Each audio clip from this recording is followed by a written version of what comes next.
এমন কাজ কেউ দেখায় না গাইস।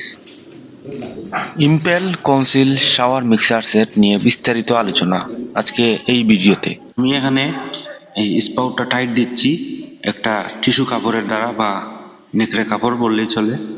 তো এইভাবে টাইট দেওয়ার কারণ হচ্ছে বাড়িওয়ালা হয় একটু উন্নত মানের ফিটিংস এনেছে বাথরুমের সৌন্দর্যের জন্য।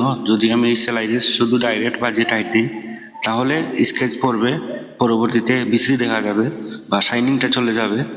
তো এইভাবে চাইলে বাড়িওয়ালারা বা মিস্ত্রি ভাইয়েরা টাইট দিবেন যাতে স্কেচ না পড়ে, কাজের ফিনিশিংও সুন্দর আসবে। তো প্রতিনিয়তই এভাবে শিক্ষামূলক কাজের বিষয় তুলে ধরি, সুন্দর সুন্দর কোয়ালিটিফুল কাজের। পেজটাকে ফলো দিয়ে সাথে থাকবেন।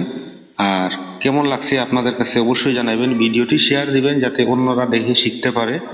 আপনারা শেয়ার দিলে আমার এইরকম ভিডিও তৈরি করতে উৎসাহ জাগে, ভালো লাগে। আর কমেন্টের মাধ্যমে অবশ্যই জানাবেন কাজটি আপনাদের কাছে কেমন লাগছে। চাইলে আপনারাও এভাবে শাওয়ার মিক্সার সেট লাগাইতে পারেন। সিলিং শাওয়ার এখন লাগানো হচ্ছে। আসসালামু আলাইকুম।